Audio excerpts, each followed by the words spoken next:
Bueno, vamos a empezar con esta tercera charla del ciclo de charlas de cultura arquitectónica. Como dice un poco este afiche que está de fondo, el título de este ciclo de charlas es Proceso, lo que hemos querido hacer este año, y repito, en más o menos todas las charlas lo mismo, pero es para que todos entiendan el contexto, para los que se están uniendo también en esta oportunidad, es cambiar un poco el enfoque de los ciclos de charla que normalmente se enfocaban en obras específicamente y cómo esas obras se desarrollaban y finalmente se daba especial énfasis como al resultado de la obra, pero lo que quisimos hacer eso es como dar vuelta un poco el mensaje y decir nos importa más el proceso, y procesos que no necesariamente son en relación a obras construidas, sino que tienen que ver también con obras alternativas de la arquitectura, como podrían ser las publicaciones, las exhibiciones y así.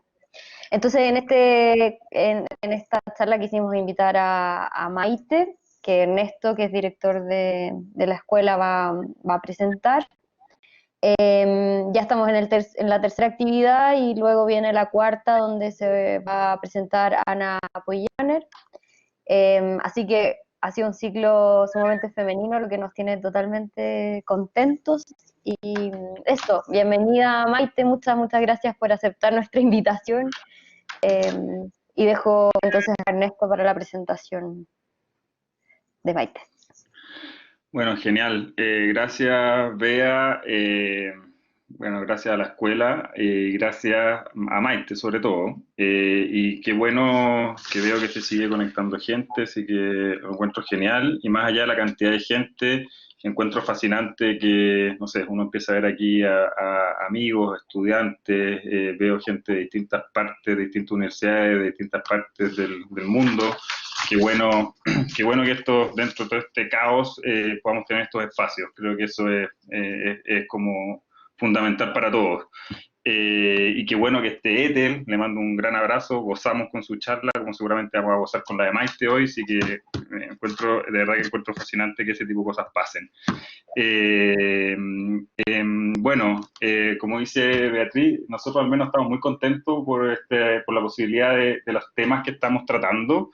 En una escuela de pregrado, creo que conversar de este tipo de cosas es algo que no necesariamente estamos tan acostumbrados, y para nosotros creo que es fundamental, así que es como públicamente agradecer a la BEA por este ciclo y por lo que se está haciendo. Eh, bueno, para no aburrirlos, porque lo importante es escuchar a Maite hoy, les cuento que Maite Borjabat López Pastor es arquitecta, investigadora y curadora, cuyo trabajo gira en torno a diversas formas de prácticas espaciales críticas, operando la intersección entre arquitectura, arte, performance y estudios museísticos. Maite es desde 2017 curadora de arquitectura y diseño contemporáneo en el Art Institute of Chicago. Es arquitecta por la Universidad Politécnica de Madrid, tiene un Master of Science en prácticas críticas curatoriales y conceptuales en arquitectura en Columbia University. Compagina su práctica curatorial colaborando como docente con universidades como Columbia University o University of Illinois en Chicago, impartiendo tanto taller como seminario. Y aparte de eso es cercana a amigos, y que conocemos su trabajo y estamos sumamente felices de que pueda estar acá. Eso, y a mí me tiene sumamente intrigado, la verdad, Maite, lo que nos mandaste como abstract de la charla. Encuentro que el título es fascinante: Infiltración institucional, la arquitectura con, contra, entre el museo. Y por eso mismo se los quiero leer. Coleccionar y exponer arquitectura conlleva una paradoja: lidiar con algo tan complejo como un edificio de una ciudad, contener experiencias que trascienden tiempo y espacio, o capturar fragmentos en proceso. Y bueno, es lo que tenemos aquí en la pantalla como título.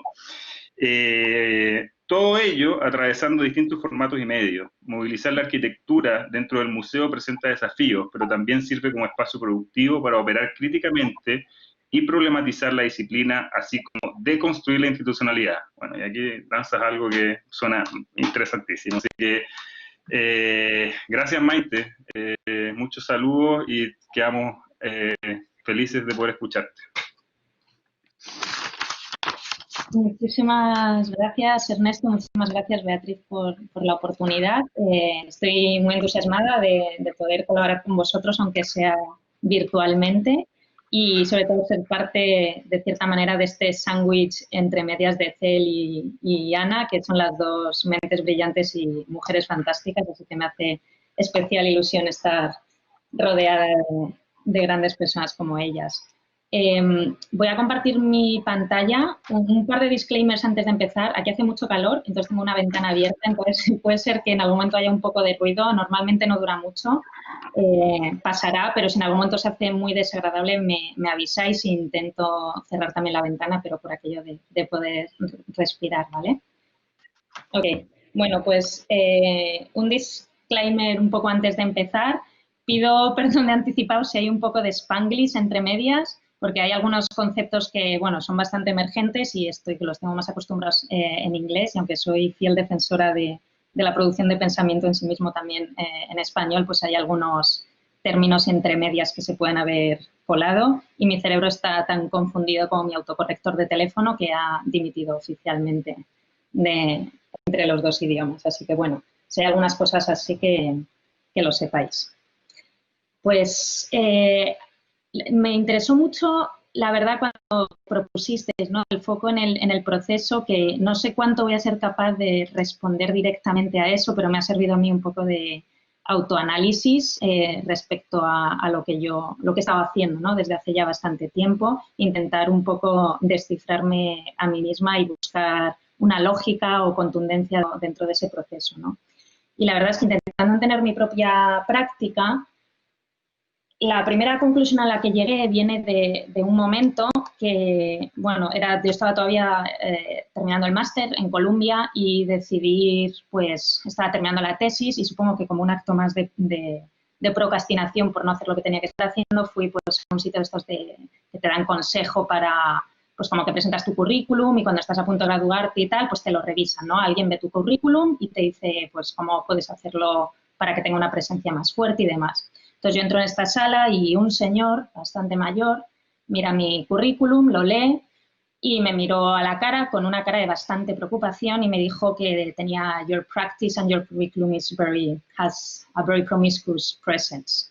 Obviamente el señor lo dijo preocupado, para él no era algo positivo, pero la verdad es que no me sirvió de nada más esa reunión, obviamente, ni que me revisara el currículum ni nada, pero me dio un término que desde entonces me ha servido bastante para enunciar de alguna manera mi forma de operar, ¿no?, dentro de una promiscuidad en todos los términos, de medio, de formato y disciplinar, incluso de los roles que he ido desarrollando, ¿no? Entonces, la primera parte os voy a pasar muy rápido por varios proyectos, no hace falta ni siquiera que los entendáis en profundidad, sino básicamente para exponeros un poco a toda esa práctica, y luego me voy a focalizar en 2 o 3 casos dentro de mi práctica en el museo para ver cómo esa práctica que como curadora independiente, que puede parecer bastante antónima a la práctica dentro de un museo, en realidad se han informado mucho mutuamente. Uno de estos proyectos, este es bastante antiguo, en donde simplemente pues aquí funcioné como diseñadora, trabajando pues con una compañía de teatro y ayudando a conceptualizar desde la parte de no solo de la escenografía, sino pues parte de la coreografía en escena y demás. En relación a eso, posteriormente trabajé con un grupo de artistas que estaban haciendo una performance sonora en Matadero, Madrid, en donde, bueno, pues yo funcioné, no es curadora, no lo diría ni siquiera como curadora, más como mediadora. Ellos producían unas instalaciones de sonido, digamos, haciendo sonar objetos o produciendo sonidos, composiciones a través de objetos. Y entonces, bueno, pues estos sonidos estaban dispersados por Matadero, conectados con el origen de su sonido y cómo pues algunos de los ejemplos de diseños, pues, del diseño escenográfico que venía de esa escenografía, pues terminaron informando también cómo de alguna manera marcar cuáles eran esos espacios que producían sonido de forma diferente a otros espacios que no producían sonido, ¿no? Esto es una feria editorial que organizamos en colaboración con la FAU, se hizo en San Paulo, en la Escuela de Arquitectura allí, y luego la hicimos en Madrid. La feria, aparte de ser pues una feria principalmente de publicaciones autoeditadas de Brasil, Portugal y España principalmente, se convirtió también en una especie de hub donde fuimos produciendo in situ durante los 4 o 5 días que duró la feria, fuimos produciendo una especie de fanzine que básicamente recopilaba unas imágenes que se iban construyendo en tiempo real, que son lo que estáis viendo ahí, imágenes como de background y la gente como iba participando. Esto iba ocurriendo a la par que la feria como tal era en el mismo espacio, entonces había gente que sabía de qué iba la cosa y gente que no, había quien participaba de ello y quien no. Y digamos que mi rol fue pues desde buscar todas esas publicaciones, autopublicaciones que normalmente no tienen una tirada pues ni muy grande ni un alcance muy lejano de su foco de producción, hasta transportar fanzines desde Oporto o Lisboa en una maleta hasta Madrid, hasta pues bueno, producir digamos toda la coordinación de esto y la programación que acompañó la feria. Esto es un proyecto que nos comisionaron para la primera Bienal de Arquitectura en Euskadi y digamos que lo que nos comisionaron en principio fue una exposición, ¿no? Entonces el contenido de esta exposición que reflexionaba sobre el concepto de frontera, de división entre lo público y lo privado, entre nacionalidades, entre construcciones de Estado-nación, como problematizar el concepto de border, ¿no? El resultado final, efectivamente, fue un vídeo en una exposición, pero el proceso de esto fue básicamente, se comisionaron fueron en torno a 15 estudios internacionales de arquitectura, a los cuales se les pidió pues, una idea o concepción de frontera, ¿no?, que tenían ellos y que nos la expresarán a través de una especie de dúo, ¿no?, de un background y un objeto. Ellos cada uno de estos estudios mandaron esto y luego con este contenido y lo que hicimos fue un workshop con estudiantes con lo que produjimos un vídeo, como veis aquí, pues poniendo como una especie de staging con props y demás, y en donde, pues aparte de comisariar a los estudios que formaban parte y los contenidos, luego hubo toda una postproducción y producción creativa para producir esta especie de vídeo, ¿no? En donde, pues, como digo, mi rol junto con mis compañeros que comisariaron esto fue desde curadora hasta, pues, terminar coreografiando literalmente ladrillos, ¿no?, como veis en estas imágenes. Esto es pues, la tesis que desarrollé en la Universidad de Columbia. Es una investigación donde yo obviamente producí el contenido y el formato final fue una conferencia performativa. Y este mismo marco teórico fue el que sirvió y dio germen a esta exposición. La diferencia entre la una y la otra es que en este caso el contenido, en vez de ser yo la que descifra casos de estudios donde el estado de excepción se materializa, hice un ejercicio de comisariado de buscar artistas que trabajaban o reflexionaban sobre distintos espacios de excepción, ¿no? Entonces, ver cómo un mismo marco teórico ha llevado a cabo dos tipos de outcomes totalmente diferentes, uno una conferencia performativa y otro una exposición, y en este caso donde el contenido está generado por cada uno de los artistas que conforman la exposición. Y luego, por último, pues este proyecto que lo comisionó el Museo de Arquitectura y Diseño dentro de la plataforma de Future Architecture Platform, en donde básicamente era una exposición que se llamaba Living with Water, y digamos que el proyecto que yo propuse, o tal como estaba dentro del museo, pues era este libro y una videoinstalación, ¿no? En realidad este libro, que compone todo un conjunto de protocolos que de alguna manera reflejan el concepto muy expandido en cómo la legislación abarca la gestión de fluidos, entendiendo desde el agua como recurso hasta los fluidos humanos, ¿no? Entonces, la idea era compilar este espectro tan amplio en donde toda esta legislación ocurre, pero tomó también forma de luego este glosario que está contenido en este libro, paseo performativo precisamente en toda la zona, digamos, inundable de Ljubljana, sobre la cual la exposición básicamente reflejaba, ¿no? Este paseo performativo que digamos que paseaba por estos lugares, todo este glosario que estaba contenido en el libro, terminó siendo luego postproducido como un vídeo que se proyectó dentro del museo acompañado del libro. Entonces, como decía aquí, más que nada, más que entender la profundidad de cada uno de estos proyectos, me interesaba bastante reflexionar, ¿no?, cómo los roles que yo he ido performando en cada uno de los momentos empiezan a ser muy difusos, ¿no?, entre diseñadora, curadora, mediadora, acompañadora. La noción de autoría empieza a ser mucho más compleja, no es esto es de una persona, empieza en colaboraciones que intersecan de una manera mucho más compleja quién hace qué y cómo se produce el conocimiento. Los formatos a través de los que opero no son nunca un afterthought, de alguna manera van siempre desde el principio forman parte del contenido y conforman el contenido a partes iguales. No es el contenido y luego el formato, sino que los dos se van informando y siempre juegan un rol fundamental a la hora de definir lo que sea que esté haciendo. También, como habréis visto, el espacio disciplinar en el que opero empieza a configurarse de forma muy fluida. Eso no significa que todo vale y que cualquier cosa es cualquier cosa. Siempre hay un respeto muy, muy, muy profundo de lo que conozco y no conozco y de lo que no conozco, cómo me aproximo a ello, pero donde las definiciones de disciplina empiezan a ser también mucho más complejas. De estos, además, también son como actos no solicitados. Y explico esto. No es necesariamente, obviamente, por ejemplo, poniendo como ejemplo el trabajo que me comisionaron del Museo de Arquitectura y Diseño de Eslovenia, obviamente me invitaron, no llegué ahí con la propuesta. Pero la invitación básicamente se podía dar por sentado el producir un proyecto que analizara un tipo de convivencia con el agua dentro del museo, ¿no? Entonces, el hecho siempre de pensar más allá de lo que se propone es lo que ha dado resultado a cada uno de estos proyectos, ¿no? La feria de publicaciones no era solamente una feria para vender y difundir publicaciones autoeditadas, sino que se constituyó también como un espacio donde toda una programación performativa en relación a la publicación ocurría. Entonces, siempre hay una parte en donde no es necesariamente lo que te están pidiendo, pero surge de este tipo de pensamiento, de cuestionar o no dar por sentado exactamente dónde estás. Esta especie de actos no solicitados genera, obviamente, bastante autonomía, pero también genera fricción y, sobre todo, genera fricción según se avanza con este tipo de práctica y la insertas no de forma autónoma, sino que la insertas dentro de marcos institucionales, ¿no? Es un poco lo que yo he estado intentando hacer desde en el Art Institute.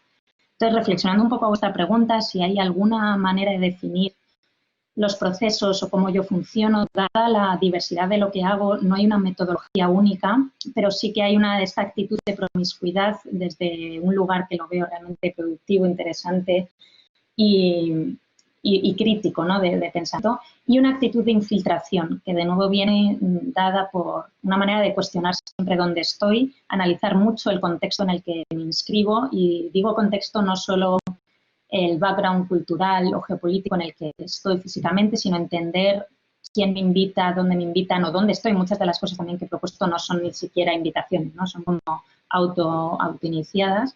Entonces, bueno, entender mucho y analizar mucho dónde estoy y ser muy reactiva a ello. No necesariamente para seguir la línea, sino para infiltrarme y poder hacer algunas cosas de forma un poco diferente. Entonces, ahora la cuestión es, como os decía, cómo esta infiltración y la promiscuidad se puede desarrollar dentro de la institucionalidad y dentro de una institucionalidad como es la del Art Institute de Chicago, ¿no? Que es uno de los museos más grandes de Estados Unidos. Esto que veis aquí, bueno, os he dicho casi todas las imágenes, no todas, pero varias de las que voy a estar compartiendo ahora, muchos son como de behind the scenes, así del museo, que sí que puedo utilizar para cosas educativas como estas, pero no se pueden compartir de forma pública porque no tenemos los permisos y tal, así que bueno, os pido que no las compartáis y quede esto entre nosotros. Esto que veis aquí es uno de los varios almacenes de la colección de arquitectura y diseño. El Art Institute de Chicago es un museo con una red enciclopédica con todas las problemáticas que eso conlleva, que creo que por fin ya somos conscientes, ¿no? Enciclopédico significa que es un museo, para que os hagáis una idea de la escala, tiene 11 departamentos curatoriales y cada departamento curatorial tiene como entre 2 o 4 más o menos curadores.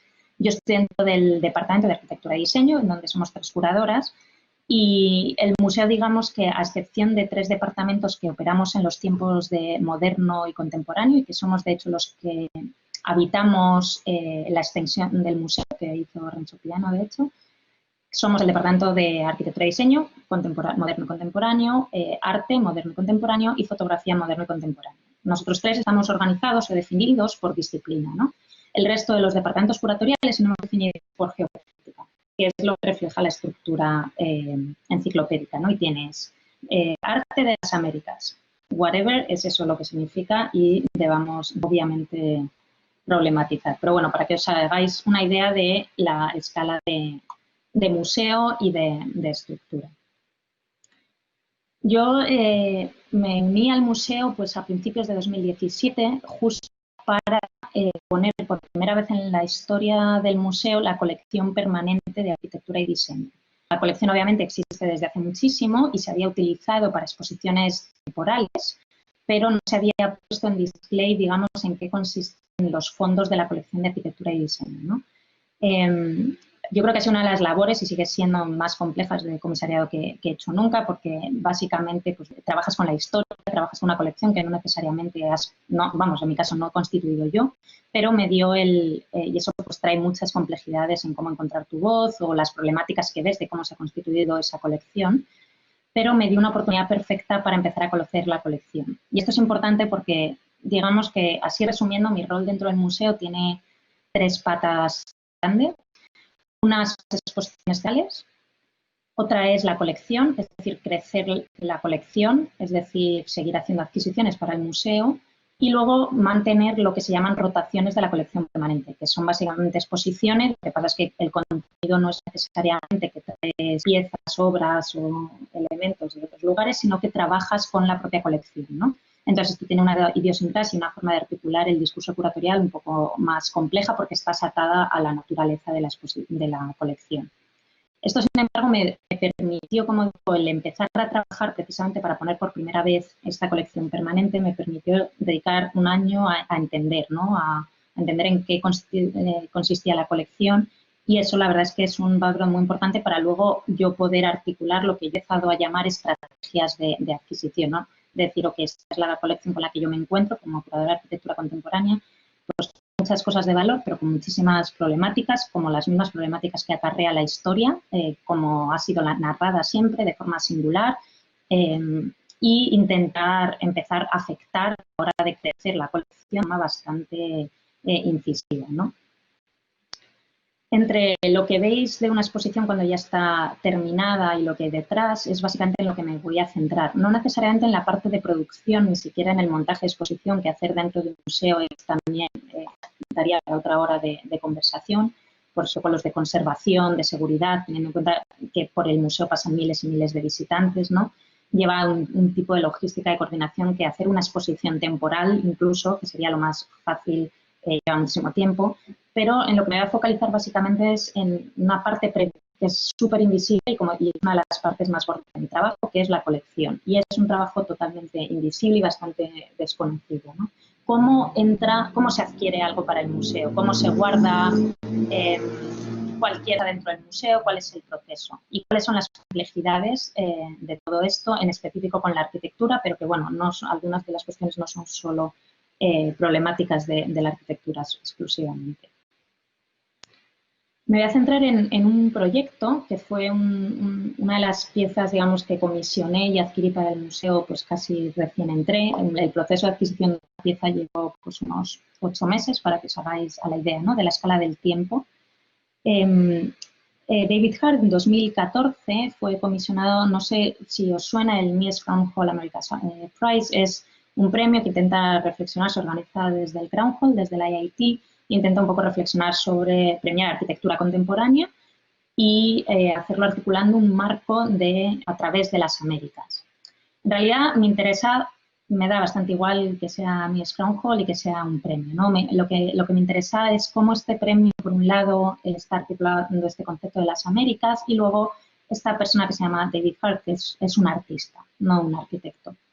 Me topé básicamente con este panfleto que se publicó con Pin-Up Magazine y básicamente lo que se hizo fue comisionar a David Hart que recorriera todos estos edificios que fueron los finalistas de este premio y los fotografiara. Supongo que veis ahí algunos edificios bastante conocidos e icónicos, otros no tanto a lo mejor para lo que viene siendo el contexto arquitectónico en Estados Unidos, pero sí muy conocidos pues en lugares como Argentina o en Chile.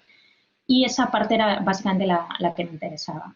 Esta serie de fotografías miraban a estos edificios de una manera que probablemente no estamos acostumbrados, ¿no? Supongo que todos conocemos este edificio Herzog de Meuron. No sé cuántos de vosotros habéis entendido en algún momento, a través de todas las imágenes infinitas que seguro habéis visto este edificio, cuántas veces habéis contextualizado este lugar, ¿no? Y la presencia, por ejemplo, de este Gandhi Pot, que viene básicamente centrado en la imagen y no es el edificio, ¿no?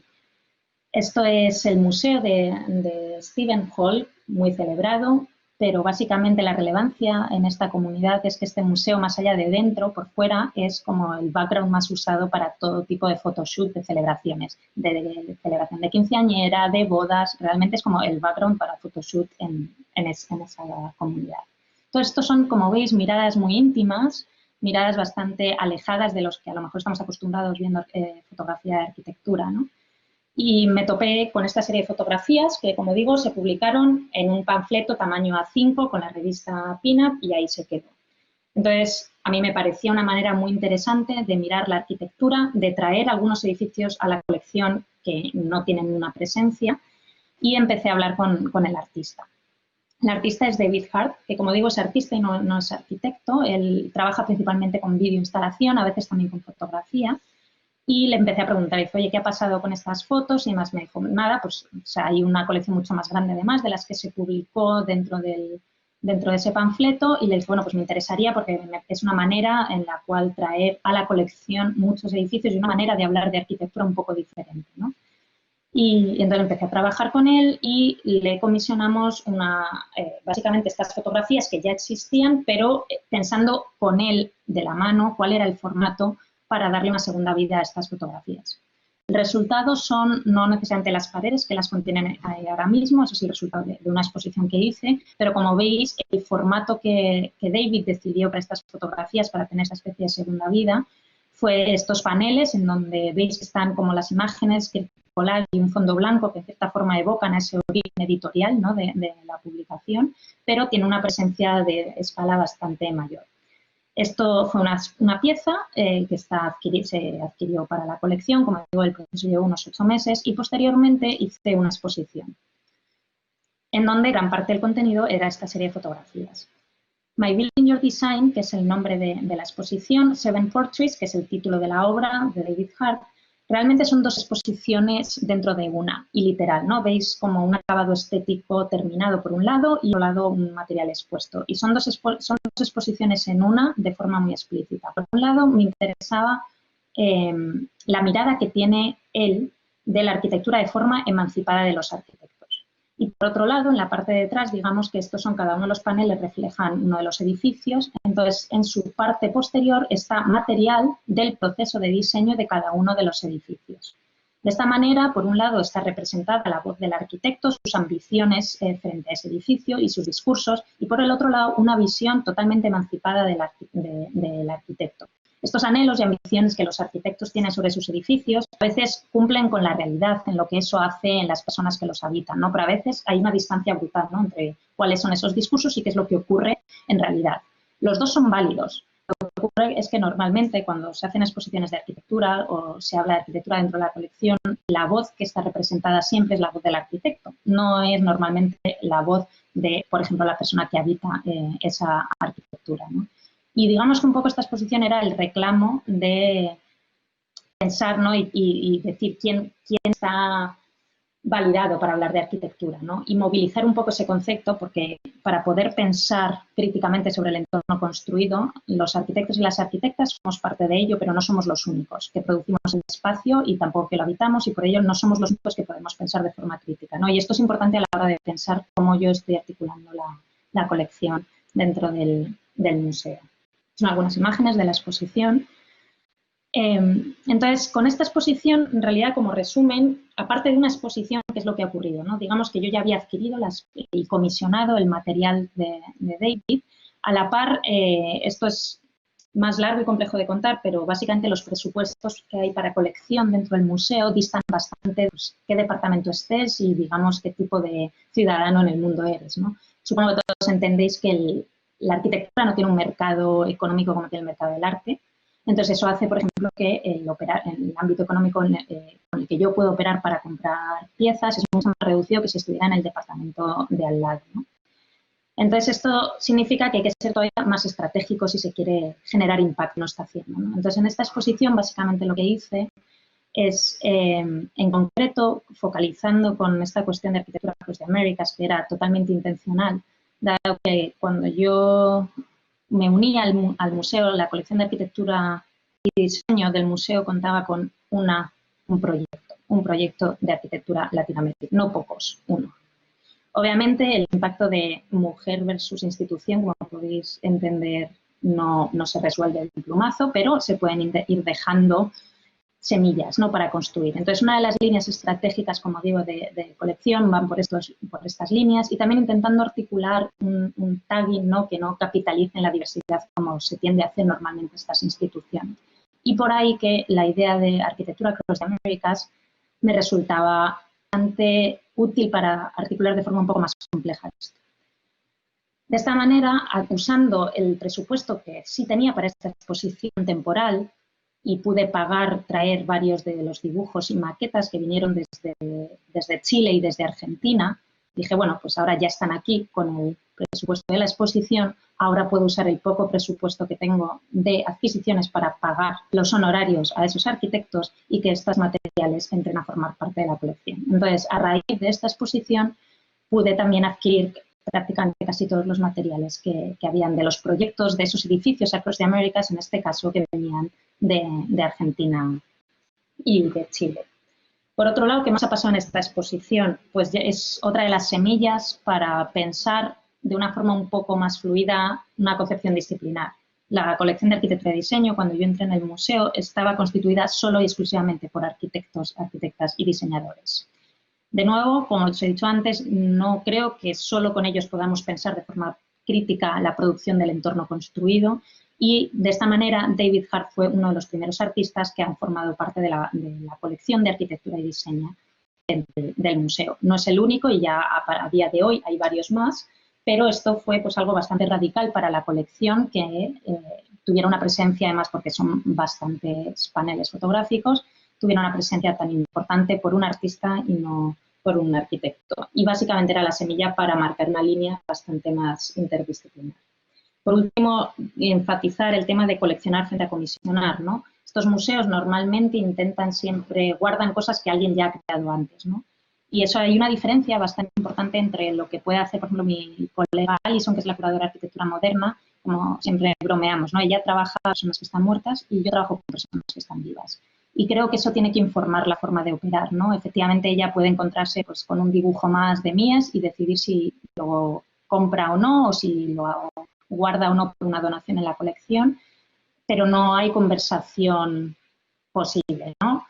En mi caso la hay, y hay personas detrás de esto, ¿no? Entonces, la idea de comisionar significa apoyar a las personas, usar los recursos de la institución, que van no solo a ese objeto, a esa obra de arte que guarda la colección, sino se pueden usar para apoyar una producción nueva de proyectos y de material. Y eso es algo que los museos que no tienen una colección normalmente no bastante. El tema del comisionado es algo que pues, instituciones que son non-collecting institutions normalmente es lo que hacen, pero no necesariamente instituciones como el Art Institute. Entonces, bueno, ir remando un poco para que la idea de comisionado pueda ser un poquito más recurrente. Otro tema importante en otra hora de conversación es el mismo, pero bueno, voy a intentar ser un poco más precisa. Uno de los proyectos era la biblioteca de Seattle, de OMA. Entonces, bueno, pues yo contacto con el estudio, les pido material de la biblioteca. Lo primero que me mandan son pues, los planos estos de PDF que probablemente habéis visto todos, porque están en todos los lugares de Internet. Entonces, yo le digo muchas gracias, pero no, da algo más, porque para esto no lo ponemos. Después de muchas conversaciones e insistencia y un gran desinterés por parte de los estudios de arquitectura, como en este caso, que esto es otra cuestión cultural que podemos debatir luego, conseguí que me mandaran los archivos de AutoCAD. Cuando recibo los archivos de AutoCAD, pues obviamente fue pues, un subidón, me puse a hacer zoom como una loca para ver todos los detalles a nivel de tornillo de esa sección que me sé de memoria desde que era estudiante de arquitectura. Y después de ese subidón, pues vino un momento de bajón y dije, ¿qué hago yo con esto? ¿Cómo expongo yo esto? Por un lado, es como, bueno, puedo exportar un PDF y volvemos al mismo lugar, ¿no? A circular un PDF que congela una escala.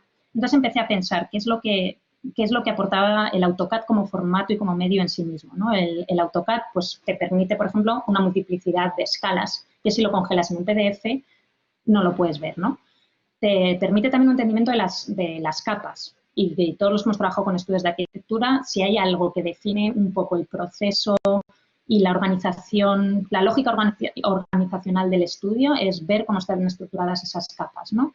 es una manera un poco de abrir también el proceso, ¿no? De nuevo, si el AutoCAD lo pasas a un PDF y lo imprimes, o incluso un PDF en una pantalla, haces de algo dinámico algo estático y pierdes capas de información, ¿no?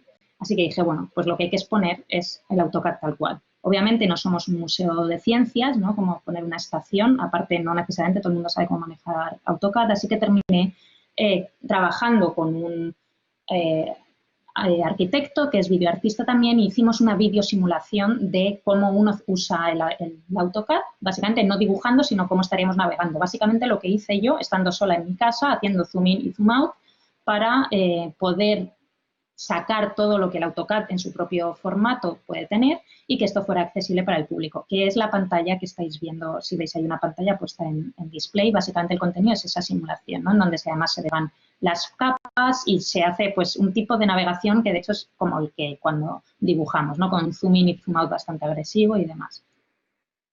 Esto, que no es parte de la colección, pero obviamente es el germen de las áreas de batallas en las que estoy, coleccionando arquitectura contemporánea. Obviamente, como podéis entender, esto no es un caso aislado, ¿no? No solo el AutoCAD, el Rhino, workflows que vas del AutoCAD al Illustrator o del AutoCAD al Photoshop al Illustrator. Hay muchos, la cantidad de medios que se utilizan es muchísima, ¿no? Pero de nuevo inscribimos esto dentro de una institución mayor que es el museo. Y digamos que esto, que es algo que se ha producido con un software, termina siendo lo que se llama Digitally Born Art. Este tipo de arte o de proyectos o de materiales forma parte de un área bastante emergente, que es decir, cómo guardamos esto, ¿no? Entendemos que tenemos conservadores de materiales que nos informan cómo guardar una silla y cómo preservarla, cuál es la materialidad de esto, qué exposición al sol, a la humedad y demás. Vale, cómo se preservan todas las cosas que ya no son solamente producidas con un software, también una película, que es lo que se define como time-based media. Entonces, esto entra a formar parte, digamos, de esta iniciativa, de la cual también soy parte dentro del museo, que es un poco definir en qué consiste la conservación cuando nos encontramos con esto. Reflexionando de nuevo a la materialidad y los formatos, pues lo que veis ahí en la imagen de arriba son básicamente todo es material 2D, ¿no? Digamos dibujos que su definición y su tamaño está ya fijada y puedes decidir cómo enmarcarlo, un poco más grande, un poco más pequeño, le pones un enmarcado de esta forma o de otra, pero está bastante, define cuál es el objeto, ¿no? En esta maqueta que veis aquí también está definido cuál es el objeto, ¿no? Y eso define lo que es la pieza de arte, porque recordamos que estamos dentro de un museo y cualquier cosa se le llama artwork.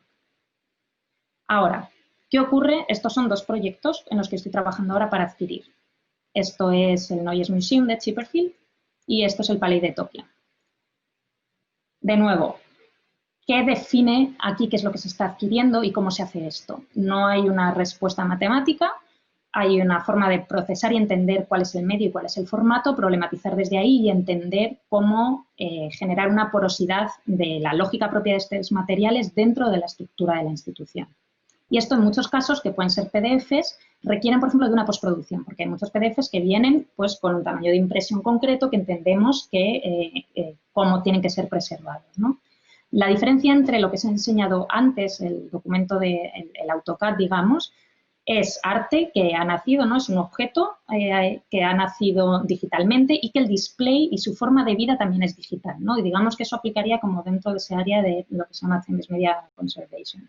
Pero también tenemos en estos últimos ejemplos que os he enseñado cosas que se han producido digitalmente, pero que en realidad no necesariamente tienen una vida a la hora de ser expuestos digital, sino que requieren una postproducción. La cuestión es que aunque todos entendamos ese proceso, porque somos arquitectos y hacemos eso en cualquier review que tengamos de proyectos, la cuestión es esa postproducción que está en manos en cada caso de cualquier arquitecto, cómo yo cuando adquiero esa pieza puedo insertar también ese protocolo de postproducción o una definición. Todo esto son nomenclaturas que incluso a mí me ha llevado tiempo en generar, ¿no? A la hora de entender exactamente qué es lo que falta y cómo puedo insertar eso dentro del protocolo de la institución. En cierta manera, digamos, todo esto, lo que compone arquitectura, termina cayendo en cuestiones de lo que se denominan como objetos inestables o archivos inestables. Me refiero a esto porque el museo tiene una colección, pero el museo también tiene un archivo, ¿no? Entonces, la definición entre archivo y colección en arquitectura es muy, muy problemática. No hay una línea en cómo marcas y cómo decides, ¿no? Hay otras disciplinas que se encuentran con problemáticas parecidas como es la performance porque trasciende el tiempo y el espacio, ¿no? Entonces, el definir qué tipo de documento es archivo o colección no está claro. Cuestiones en arquitectura o en diseño, problemáticas también que hacen que sean objetos inestables que se denominan es porque no son únicos, ¿no? Podemos coleccionar una silla que cualquiera de vosotros podría comprar, ¿no? Entonces, la cuestión de unicidad presenta muchas problemáticas a una lógica de colección y de guardar objetos que está basada en la unicidad de cada una de las piezas.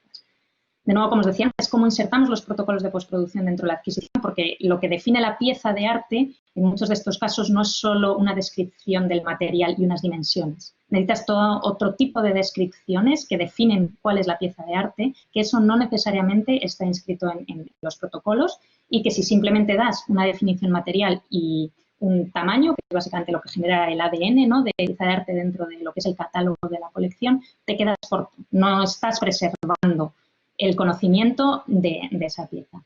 ¿Y cómo afecta esto al rol curatorial? Esto afecta mucho porque yo de repente tengo una actitud mucho más intervencionista, porque empiezo a tener que tomar decisiones de decir en qué papel se imprime esto, en qué tamaño, si esto no se ha definido antes. Y en caso de que yo pueda hacerlo para una exposición, la pregunta que yo me hago, ¿cómo puedo yo guardar estas instrucciones o este conocimiento para que dentro de 20 años, si llega alguien, lo haga de forma consecuente con lo que el arquitecto en su producción ha hecho, ¿no? De nuevo, ¿qué constituye el objeto adquirido? ¿Qué es lo que estoy adquiriendo? ¿Un papel impreso o estoy adquiriendo un PDF o estoy adquiriendo un software de AutoCAD? Y cada vez que hago un vídeo que hace una simulación es una copia de exposición, pero no es el archivo original, por ejemplo, ¿no? Entonces, estas definiciones, de nuevo, lo primero que hacen es problematizar mucho y retar a la propia definición de pieza de arte dentro de la institución. Y, de nuevo, lo de coleccionar o comisionar, como os decía antes, en el caso de David Hart, está claro que era un comisionado de pieza nueva, ¿no? Lo que ocurre en casi todos los proyectos de arquitectura que estoy adquiriendo es que la línea entre comisionar y coleccionar se empieza a difundir. Y yo empiezo a nombrar muchas de ellas como soft commissions porque raro es el caso donde me he encontrado decir, pues esta silla es la que me llevo y la guardo y ya está definida. No, me aproximo a un estudio y digo, me interesa este proyecto, enséñame todo lo que tienes y juntos pensamos para consolidar qué set de documentos, y me refiero a documentos por dibujos a mano, digitales, vídeos, instalaciones, me da igual cuál sea el formato, qué set de documentos preserva el conocimiento arquitectónico de ese proyecto. ¿Cómo voy de tiempo? Bueno, os voy a contar el último proyecto. Es muy largo. Voy a comentar un par de cuestiones, como 3 o 4 ideas de este proyecto. Y si luego tenéis más preguntas o habido algo que no ha estado claro, me decís. Una pieza que se llama Phantom Mies Render Society por Andrés Hack. Supongo que casi todos la conocéis. Está muy publicada y supongo que, o si no ha sido por conferencias, leer, además, estáis bastante familiarizados. Información así muy básica. Básicamente, no voy a focalizarme mucho en contar el proyecto de Andrés, que es una investigación maravillosa, sino en descifraros cómo algo así entra a formar parte de la colección. En este caso, para que os hagáis una idea, el proceso que a mí me llevó a adquirir esta pieza es básicamente 1 año y pico de trabajo. Ha sido una adquisición muy rápida para el tipo de proyecto que es. El pabellón de Barcelona, para los que no lo sepáis, como bien sabéis, es un pabellón que Mies diseñó. Era un pabellón temporal para la feria ocurrió y el pabellón se desmanteló. Entonces, en los años 80, el gobierno catalán decidió reconstruir este pabellón. Básicamente siguieron todas las directrices, indicaciones de cómo había sido diseñado originalmente y hay un cambio fundamental en esta reconstrucción que es que se hace un sótano. Se hace un sótano precisamente para poder mantener pues, ese espacio continuo, limpio y en donde no ves todos los entresijos, ¿no?, para poder guardar todo lo que no queremos ver. Obviamente esto no era necesario cuando era un pabellón temporal, pero a la hora de reconstruir este pabellón y hacerlo permanente, pues obviamente mantener la vida de un edificio, como todos sabemos, un mantenimiento es necesario en muchos de los sentidos. Entonces, este sótano se hizo. No hay mucha gente que sepa, de hecho, de la existencia de este sótano y esto es donde Andrés Hacker focalizó toda su investigación. A partir de principios de 2000, como en 2010 o así, la dirección de la fundación se reconstruye el pabellón y se constituye una fundación. Entonces, uno de los directores empiezan a comisionar tanto artistas como arquitectos intervenciones dentro del pabellón, que siguen existiendo hasta el día de hoy, que seguro muchos de vosotros habéis visto, muchos arquitectas, arquitectos, artistas, que básicamente problematizan de forma constante esta idea de la reconstrucción. No hablando de eso constantemente, pero el hecho de entender el pabellón como un espacio vivo. Entonces, una de estas intervenciones, de las primeras fue pues, Sana y Weiwei, y Andrés estuvo en uno de estos, pues, de las primeras comisiones, ¿no? Entonces, el trabajo de Andrés básicamente consistió en mirar en el sótano y sacar todo lo que había en ese sótano arriba en el pabellón. A través de todo lo que él encontró en el sótano, básicamente va narrando la construcción del edificio, la reconstrucción, las problemáticas de preservación que traen todo ello y también la producción en sí mismo de esa institución que obviamente ha ido evolucionando. Eso, digamos, es como el súper resumen de un proyecto que es muy complejo y una investigación muy compleja que hizo Andrés. La cuestión es cómo pasamos de esto a esto, ¿no? Cuando yo me aproximé a mí el proyecto me interesaba, por una razón también hablando de líneas estratégicas, otra de las líneas estratégicas de la colección en las que estoy trabajando es básicamente en torno a Mies. Y diréis, una vez más, pues sí, una vez más. Precisamente porque es prácticamente imposible avanzar hacia adelante de forma progresista en pensamiento como curadora de arquitectura contemporánea en la ciudad de Mies, en donde parece que no ha ocurrido nada más aparte de Mies. Entonces, yo puedo hablar de forma muy crítica de cosas en donde Mies falló tremendamente, donde ya se ha probado muchas cuestiones, en donde hay que aproximarse a su arquitectura de forma mucho más crítica, pero sola no puedo, ¿no? Entonces, una de las líneas estratégicas básicamente ha consistido en adquirir determinadas piezas de artistas y arquitectos que me permiten movilizar esa lectura crítica de Mies. Y que en el caso de Chicago tiene una resonancia que se multiplica por 1000, porque es la ciudad donde más edificios hay de Mies, ¿no? Entonces, de repente, esas obras críticas se amplifican. Y esa era una de las razones por las cuales yo pensé que esta pieza sería ideal para que viniera a la colección. Lo que veis en la primera línea es, digamos, el setup de la instalación que hizo Andrés. Lo que veis en la segunda es cómo Andrés encontró los materiales que estaban en el sótano cuando la instalación se desmanteló. Todo esto son instalaciones site-specific que cuando se terminan, pues depende cuál sea el tipo de instalación. Normalmente si hubo una de las penúltimas que fue como que se empapeló, se cubrió todo el pabellón, ¿no? Pues eso simplemente se tira, se desmantela. Si la instalación es más objetual, pues a lo mejor se destruye o a lo mejor el artista o el arquitecto quiere mantener esos objetos. En el caso de Andrés, simplemente cuando una instalación se desmanteló, pues todos esos objetos volvieron otra vez al sótano. Y la tercera línea es lo que veis de esos objetos cuando ya están llegando a la colección dentro del museo. Entonces, la primera pregunta es, cuando yo estaba interesada en decir, creo que esto tendría sentido dentro de esta colección, por un lado me aproximo a Andrés, por otro lado me aproximo a la fundación, porque lo que ocurre aquí es que lo primero, la autoría y la propiedad no se alinean. ¿Qué quiero decir con esto? Por un lado, digamos, Andrés tiene la autoría de esa instalación, ¿no? Pero Andrés necesita unos objetos que tiene la fundación. La fundación tiene esos objetos, pero esos objetos sin la autoría y los derechos de propiedad de Andrés en realidad no tienen nada, ¿no? Entonces yo me aproximo a las dos partes, hay interés, digo, ok, digamos que cada una de las partes tenéis algo, pero nadie tiene nada, porque la pieza de arte en sí mismo no está constituida, ¿no? Entonces le dice, bueno, Andrés, tú tienes la autoría de esto, la fundación, vosotros tenéis estos materiales, y yo puedo prever con las herramientas intelectuales y legales para empezar a pensar juntos cómo definir cuál es esta pieza, ¿no? ¿En qué consiste esta pieza de arte?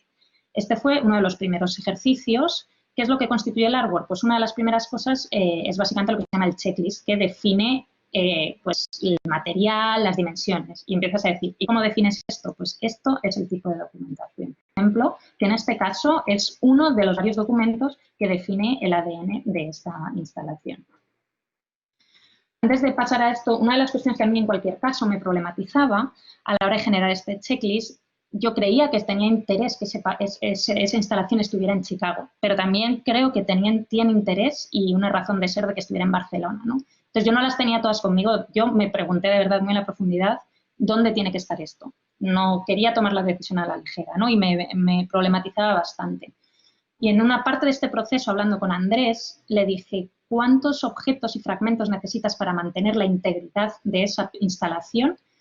Y si hay de sobra como para construir una serie de dos. Y me dijo, sí. Y dije, vale, y ahí fue el momento que dije, ok, entonces vamos adelante. Entonces lo que hicimos fue, le dije, Andrés, si hay material suficiente, se van a constituir 2 piezas. De esta manera, la fundación lo que da o contribuye son con estos objetos que no tienen un significado dentro de la obra, sí tienen un significado y una relevancia patrimonial.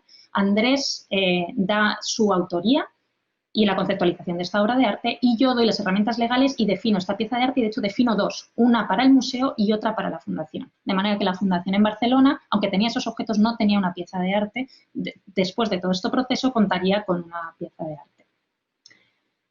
Como visteis antes, digamos que esta instalación tenía una disposición dentro del pabellón bastante significativa. Entonces, una de las problemáticas es cómo mover algo que es site-specific y cuando lo arrancas de esa localización específica que ha dado nacer a este proyecto. La siguiente pregunta es, claro, trabajando con Andrés hubo muchas plantas, ¿no?, de idas y vueltas en donde yo trabajaba con él en pensar cómo se iban disponiendo estos objetos. Como veis en las plantas hay varias disposiciones, todas ellas tienen una cierta lógica, ¿no? Entonces, la cuestión es cómo yo guardo esto dentro de la colección. Porque, como veis, hay varias disposiciones y digamos que si hubiera un momento donde tengo un espacio mayor para montar esta instalación, la instalación podría rearticularse de una forma diferente. De nuevo, esto no significa de cualquier manera, porque hay cierta lógica frontal, de escala de los objetos, pero hay reorganizaciones posibles que, según el espacio disponible, esto puede cobrar. De nuevo, cuando tienes al artista contigo y lo haces, estupendo. Tomas las decisiones in situ, lo montas y ya está. O en mi caso yo, que fue antes no estaba yo representando al artista, pero yo tenía la información de primera mano. ¿Qué ocurre dentro de 30 años, ¿no? Entonces la cuestión es cómo dejas traza de esta flexibilidad, que no es que las cosas se puedan poner de cualquier manera, pero hay una cierta autonomía y flexibilidad. Y estos son algunos de los documentos. Por otro lado, ¿qué significa original? Claro, esto es una pregunta que cada vez que presento el proyecto me dicen, ¿no? En plan, ¿es ese travertino original? ¿Es ese terciopelo original? Solamente no es el original, dado que cada vez cuando pasa el tiempo, el terciopelo básicamente se empieza a descolorirse y entonces, como una cuestión de mantenimiento, se quita esa cortina y se pone otra, ¿no? ¿Qué es lo que genera la originalidad? Este travertino, pues es el mismo travertino de la misma cantera, del mismo lugar desde el que se sacó cuando Mies diseñó el edificio. De hecho, es el mismo travertino de la misma cantera que se utiliza para el suelo de la casa Farnsworth, que se ha restaurado varias veces y se han tenido que sustituir varias veces. Entonces, obviamente, ¿qué es original? ¿Significa original que Mies ha puesto los pies en él? No. Entonces no es original, ¿no? Bueno, entre otras, porque esto en sí mismo es una reconstrucción, ni siquiera hay una continuidad en el tiempo, ¿no? Pero claro, de nuevo la idea de originalidad empieza a ser bastante compleja en cuestiones como no solo objetos de diseño, como sillas que se han producido en masa, sino con materiales de construcción que de nuevo se producen en masa, ¿no? Pero estos eran los objetos o los fragmentos que están en el pabellón, que algunos se han fragmentado, se han fracturado, se ponen abajo y se reemplazan por cuestiones de mantenimiento. Cuestiones de conservación que surgen, pues llegan todos los objetos y la conservadora me pregunta a mí, que soy la curadora, y me dice ¿hasta dónde tengo que limpiar las cosas? Y entonces yo en este caso le digo, en este caso no lo limpies. O sea, si hay algún bicho y demás, obviamente que te ha generado un problema, quítalo, pero no lo limpies. ¿Por qué? Estas cajas que estáis viendo ahí, realmente son unas cajas que se hicieron, fue uno de los cambios de diseño que se hizo en la reconstrucción del pabellón, que se metieron básicamente en una de las piscinas. ¿Por qué? En una de las imágenes de investigación que se hizo cuando se hizo la reconstrucción, se encontró que esa primera piscina del edificio de Mies, que todos hemos visto esa imagen siempre como si esa piscina fuera una lámina perfecta de agua, no hay nada viviente dentro de ella. Realmente, cuando se inauguró el pabellón, Mies plantó nenúfares. Obviamente, en esta producción y comunicación de la arquitectura que Mies ha tenido sobre su propia arquitectura, en donde cualquier presencia orgánica y casi humana ha sido bastante eliminada de ese discurso, no ha llegado demasiada información de esto. Pero la cuestión es que hubo un momento donde se pusieron nenúfares ahí, una presencia orgánica. Entonces, cuando la reconstrucción se planteó hacer lo mismo. Obviamente, poner nenúfares en un agua que va a estar durante una feria se puede mantener, pero si eso va a ser permanente y dejas que ahí crezcan las cosas, pues obviamente no se puede mantener. ¿Solución que se propuso? Bueno, pues ponemos agua con cloro en la piscina para evitar que crezcan más cosas, porque esta piscina ahora la tenemos que mantener de forma permanente, pero creamos estas cajas dentro de las cuales ponemos agua dulce para que los nenúfares puedan crecer. Entonces, esto se hizo así, duró muy poco tiempo porque lo que ocurrió es que el nenúfar crecía y en cuanto sobrepasaba la caja y tocaba el resto del agua de las piscinas con cloro, de manera que la idea de mantener los nenúfares en la piscina pues no fue posible y estas cajas se sacaron. La idea de la limpieza, digamos que esas trazas de presencia orgánica es lo que articula la relevancia de ese objeto en este momento. De modo que si yo le digo a la conservadora que lo limpie del todo, pierde el significado de ese objeto, ¿no? Y por último, hay muchas más cosas y muchos más detalles que feliz de profundizar luego en la conversación, pero me estoy extendiendo un poco. La última parte es, de nuevo, como algo que yo no tenía decidido, ¿no? Todo esto han sido como siempre cuestionarme mucho cómo traer esto, ¿no? al museo. Una parte de la instalación que habéis visto al principio son justo todos los elementos de limpieza. Y no solo los productos, sino también pues, el aspirador y demás.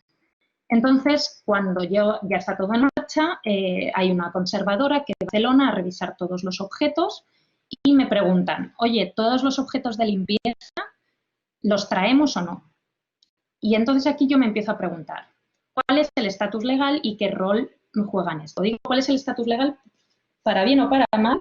Bueno, yo creo que para bien, dentro del museo una vez es arte, eres arte. No hay arte de primera, de segunda, de tercera clase. Da igual que seas un tapiz o un greco o, da igual, un trozo de producto de limpieza. Tienes lo que se llama un accession number, que digamos que te da tu DNI y te articula como pieza de arte. Si no eres eso, eres arte. Si no eres arte, eres lo que se llama una copia de exposición. Entonces, hay algunas piezas contemporáneas, por ejemplo, que es...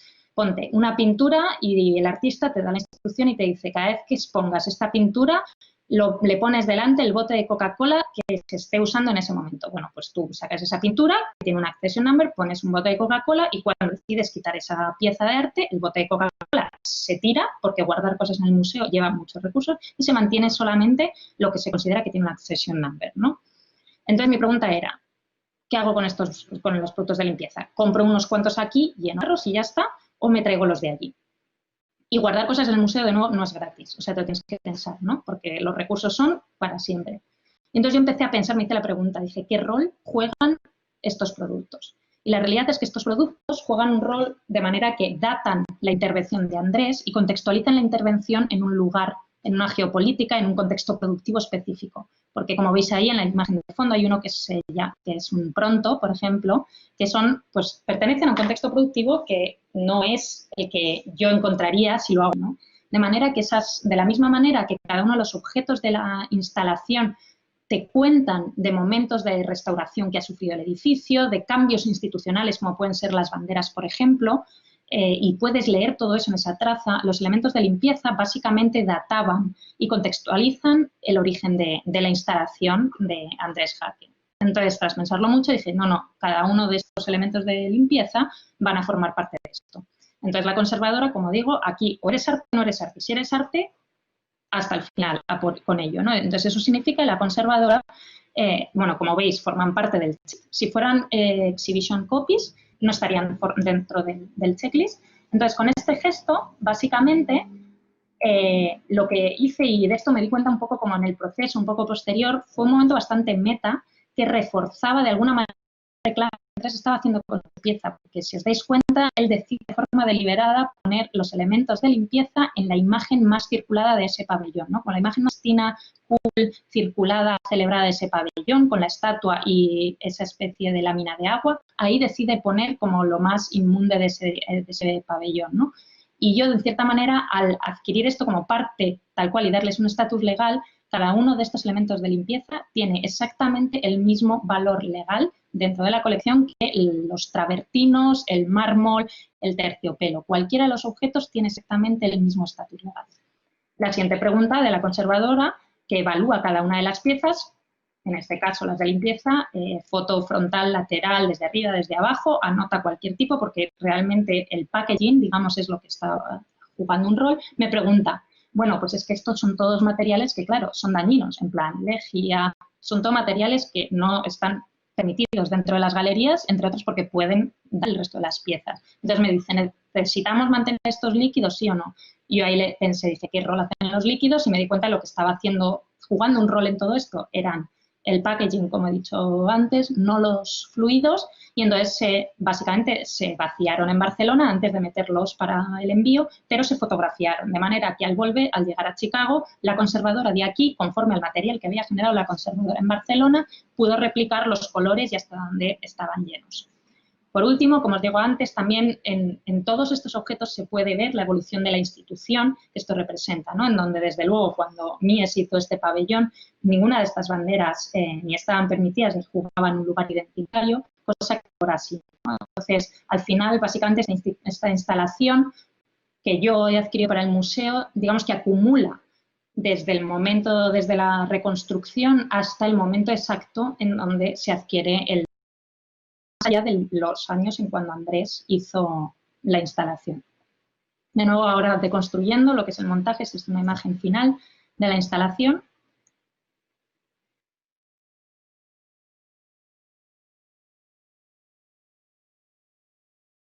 Y quería volver a reclamar un poco lo que he comentado al principio, la relevancia, ¿no? De el por qué, el pensarse qué objetos se mueven y cómo se mueven, ¿no? Esto, al fin y al cabo, todo esto, los fragmentos, con o sin la autoría de Andrés, no dejan de formar parte de una fundación que es patrimonio público, es patrimonio cultural, ¿no? Y al final, el hecho de yo cuestionar dónde tenía que estar esto, y no necesariamente porque la fundación me pusiera alguna pregunta al respecto, y esto pasa muchas veces. Yo tengo el conocimiento como institución de las problemáticas de mover objetos, no significa que todo el mundo con quien yo hablo, sean artistas o sean dueños de objetos, de piezas de arte, tengan que entender las problemáticas, ¿no? de esto. Y entonces creo que tiene que haber una responsabilidad de preguntar dónde deben de estar las cosas. No estoy diciendo con esto que todo lo de México tiene que estar en México y todo lo de Barcelona tiene que estar en Barcelona, pero cada vez que movemos cosas tenemos que pensar cómo las movemos, ¿no? Y lo que ocurrió con todo este proceso es que al final todas las partes ganaron algo, porque la fundación, aunque tenía esos fragmentos, no tenía una pieza. Y como yo le dije al final a Iván, que es uno de los co-creadores que hizo el montaje, y le dije que le transmitiera a la directora de la fundación, lo bueno de esto es que la pieza esta ahora mismo yo la he montado en la colección permanente, lo cual significa que va a estar años y años ahí montada, no se va a sacar de ahí. Pero si ahora, ponte, el Museo de Vitra quiere montar esta pieza, ahora esta pieza existe, tiene un DNI y sabes cómo montarla. Y esa pieza que está lista para circular y funcionar con préstamos para otros museos, la tiene la Fundación Barcelona. De manera que ellos ahora son la institución que pueden circular esa pieza y ganar de vuelta también el reconocimiento de haber comisionado esta instalación en primera instancia, ¿no? Entonces, esta cuestión de reciprocidad en donde en este proceso de cuando mueves bienes culturales, creo que es fundamental, porque si no se cae, por mucho que nos creamos contemporáneos, se cae en una apropiación cultural en 2 segundos, por muy bonito que parezca todo.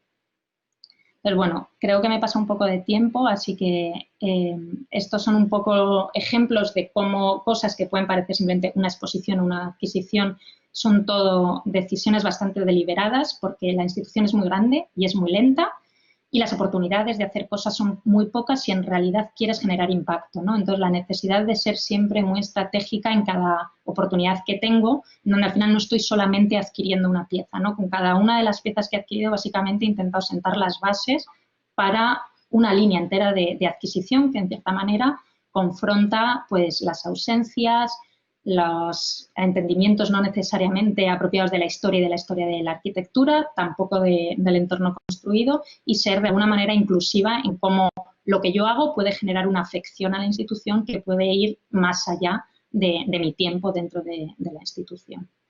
Así que bueno, lo voy a dejar ahí para dejar algún tiempo a preguntas. Muchas gracias, Maite, súper buena tu exhibición, o sea, tu exposición, bueno, lo mismo, tu exposición sobre una exhibición. Sí, si alguien tiene preguntas, yo igual ya tengo anotadas las mías. Tengo 3 preguntas, 2 que tienen que ver más con la exhibición de arquitectura y una que tiene que ver más con el momento en el que estamos viviendo actualmente.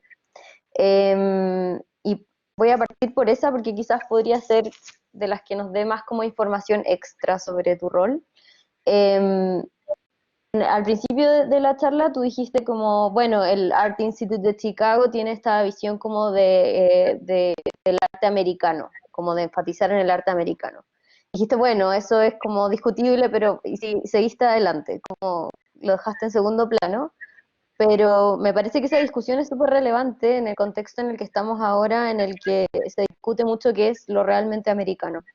Bueno, y también la palabra americano, porque americano es el continente y no solamente Eso, sí. Estados Unidos.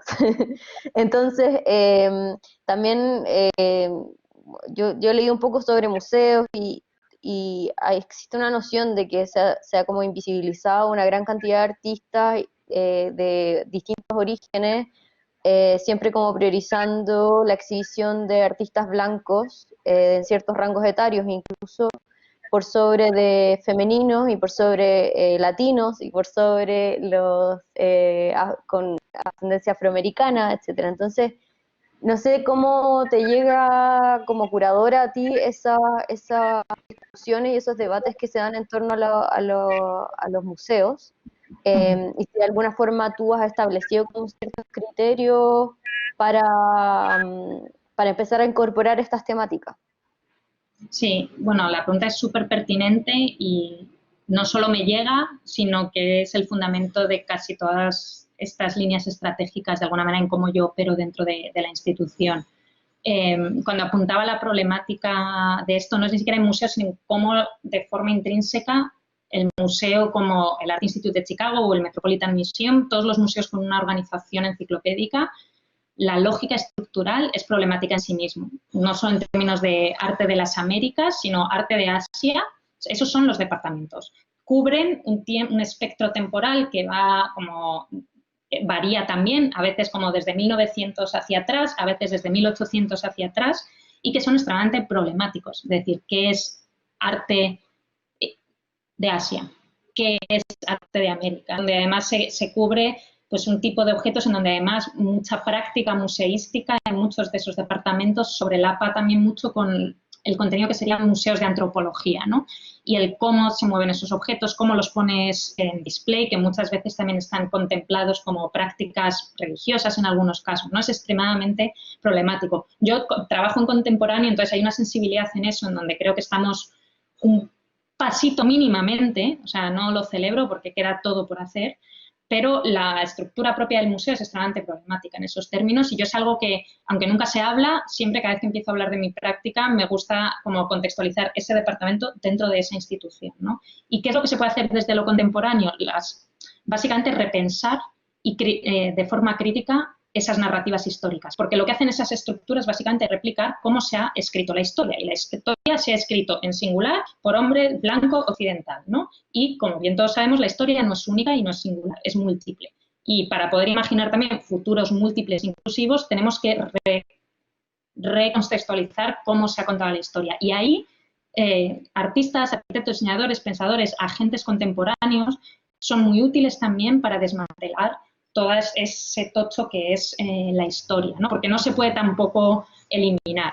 Y esa es la otra parte, ¿no? En donde yo, cuando en concreto ya hablando de la colección de arquitectura y diseño, creo, y es una posición igual bastante personal, hay ausencias en todas las instituciones culturales, son brutales. Y las ausencias son pues todas las que tú has enumerado, ¿no?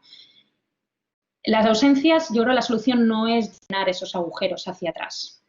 Hay que cambiar esas ausencias, pero hay que dejar traza de que esas ausencias han existido, ¿no? Como un ejercicio de responsabilidad también. Y ahí fue parte de la decisión de el tema esto de arquitectura de Américas y construir de verdad y reclamar una nomenclatura.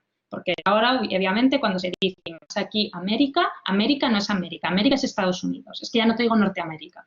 Entonces, el hecho de usar y apropiarse de la nomenclatura y generar otros contenidos con esa propia nomenclatura es un acto de resistencia con eso, ¿no? La contraparte con esto, estando en Estados Unidos y todos los reclamos institucionales de diversidad y de avance, en 2 segundos se capitaliza en eso. Y volvemos a hablar, pues, bueno, a comentar que esto es algo que vosotros estaréis todos bastante familiarizados, la cuestión de cómo un tagging te hace el check, ¿no? Y decía un colega que es teórico de arquitectura, decía, espero que la exposición que hubo en el MoMA de arquitectura latinoamericana sea la última de arquitectura latinoamericana como tal, ¿no? Y eso no significa que ese no contenido esté, sino cómo usar la nomenclatura y los taggings para realmente producir un cambio, pero no para hacer el check y capitalizar lo he hecho, ¿no? Lo he cumplido. Y ahí el ejercicio de Arquitectura Across the Americas es una cuestión de usar qué valida, ¿no? Y yo al final pues, he pertenecido o pertenezco a escenas arquitectónicas, artísticas muy diferentes y que es relevante y que tiene valor, cambia no solo mudándome desde Madrid a Nueva York, pero mudándome desde Nueva York a Chicago, de nombres que tú crees y dices, jo, esto es súper conocido, te mudas aquí y nadie sabe quién es esta persona, ¿no? Pues no preocuparte por ello, pero usar, si hay alguien que ya sabes que tiene una validación, pon al lado a alguien que a lo mejor no tiene una validación, pero están en el mismo espacio.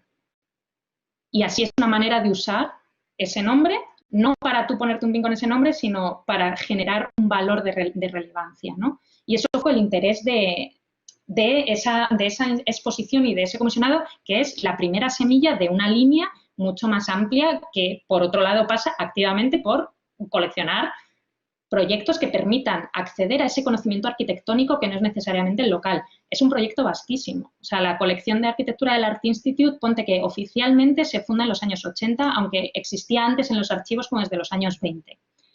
Y no empieza a coleccionar internacionalmente hasta 2006.